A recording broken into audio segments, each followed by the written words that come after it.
Hello, my name is Alex Blaser, and this is my presentation for Week 3 of Business 7700. In this case study, we will be discussing the cloud and how this advancement in technology can benefit businesses and be a disadvantage to businesses. We will take a look at the businesses that the cloud would help and apply the concepts of capacity planning, scalability, and TCO to the use of the cloud in business. First, let's define what the cloud is.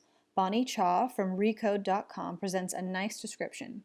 She says that the cloud refers to software and services that run on the internet instead of locally on your computer. Businesses like Amazon, Google Drive, iCloud, and Dropbox allow consumers to store files on a device other than their personal computer and have access to those files through the internet. Organizations like Amazon also provide this service on a much larger scale to other businesses. The benefits of using this service, according to Salesforce UK, are tenfold. The flexibility of using cloud services help if you have a business that is growing and fluctuating in size. These businesses save money by waiting to invest in large-scale servers until they have a better idea as to what size and scale of business they will be and what they want to be. The ability to use cloud-based services to back up files and other important data is an advantage to some businesses. If those businesses don't exclusively use the cloud to store their files, they can still utilize it by keeping a copy of their files in the cloud. If a computer, hard drive, or local server quits, they still have a version or the complete file that they can access through the cloud. The maintenance of the servers and hardware when you are using cloud services are maintained by the owners of the hardware. Organizations that use the cloud services are not responsible for keeping the servers up to date and running well. This removes unnecessary attention to hardware needs and allows businesses to focus on their purpose and goals. The security factor of the cloud comes into play when devices are lost or stolen. Even without the original device, users can still access their files and go through the cloud services to control which devices have access to the files, thus ensuring the security of those files. The best benefit of cloud services is the lack of high costs. The prices for using cloud services are generally much lower than the cost of buying, maintaining, and fixing the hardware necessary for businesses.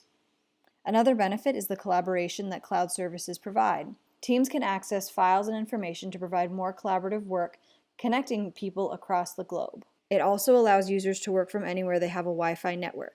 It allows employees to work longer and harder for their businesses and also allows solutions to be created when problems arrive, not within the next business day. The competitiveness of cloud services can help smaller businesses hang with larger organizations. It can also cut costs to give businesses a competitive advantage. The convenience and flexibility can give smaller businesses the ability to adapt and change to match the industry and trends. Cloud services can also clean up the work process by removing the clutter of multiple files through the email chain. It can also create a transparency within an organization, allowing collaboration, quicker, and better work. Lastly, using the cloud is an environmentally friendly decision. Cloud services are met to the amount of space and service each business needs, so there is minimal waste of hardware or electricity.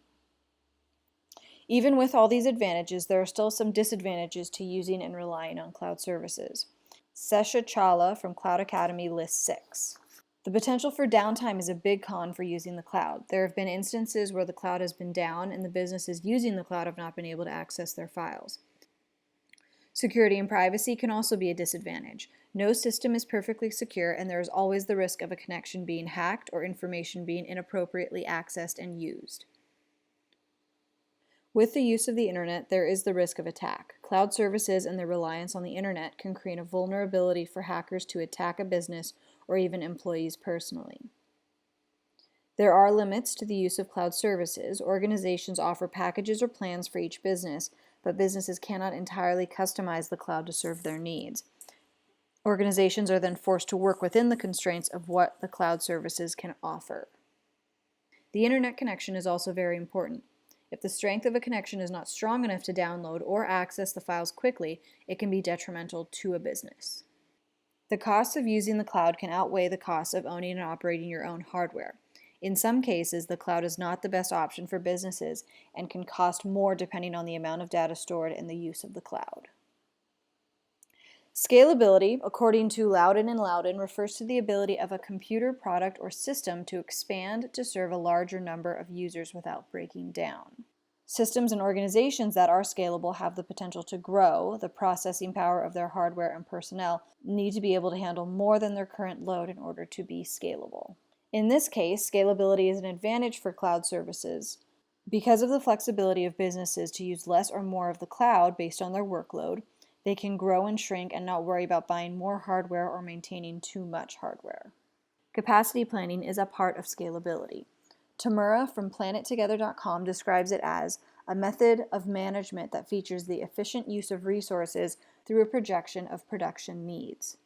He claims that there are 3 steps when planning for capacity: determining service level requirements, analyzing current capacity, and planning for the future.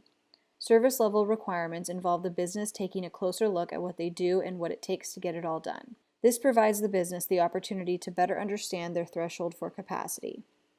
In step 2, the data collected is analyzed to determine at what percentage the business is operating or how much more they could take on. In the last step, the organization makes a strategic plan for the future. Using the previous 2 steps, the plan includes configurations that will not exhaust the resources of the business, but also allow it to grow and be successful. The cloud can help businesses through this process by supporting flexibility and also allowing a business to use its services until they are at a stage where buying their own makes good sense. Total cost of ownership is the price that businesses must add into their operating budgets for technology and maintenance required for the organization to function well.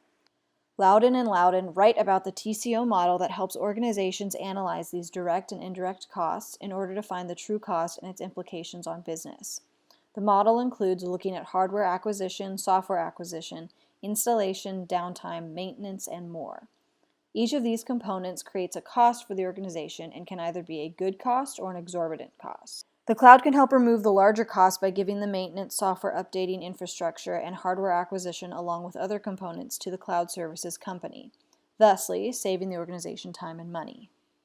Organizations can also centralize their technology and assets in order to streamline their systems and avoid redundancies that make TCO costs much higher.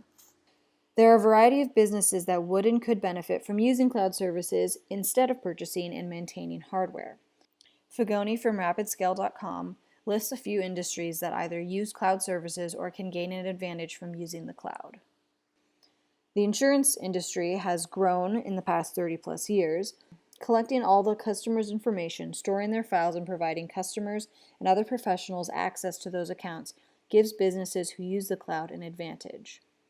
The hospitality industry utilizes the cloud for scalability. It allows businesses to save money by being flexible between growing and shrinking cycles.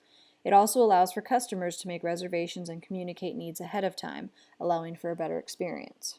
Connecting production centers and tracking the process of production is a great function for cloud services. Connecting locations, updating information, and having access to that information creates less mistakes and makes the process smoother and more efficient. Education can use cloud services by allowing students to access information directly from their instructors. It also provides a way for students to collaborate on projects and assignments more often. The real estate industry can use cloud services to hold and gather client information, potential listings, and current changes in the market. Agents are tasked with knowing the trends and current state of the local and national housing market, and using the cloud can be beneficial to having consistent access to that information and their own tools. The legal industry uses the cloud to store their files over long periods of time. With every new case, lawyers must hold and keep secure important documents that cannot be thrown away, but also take up valuable space. The cloud removes the need for physical hardware space and allows lawyers to maintain their standards. Lastly, nonprofit businesses need to run themselves on a specific budget, and the cloud gives them the flexibility to grow and shrink without spending money on hardware and maintaining too much hardware. They also have the advantage of using better and more advanced systems than what they could create by using cloud services. In conclusion, cloud services can be very beneficial to a wide range of industries. It supports scalability and provides options for capacity planning. The cloud can also reduce total cost of ownership for businesses who rely on technology, software, and hardware.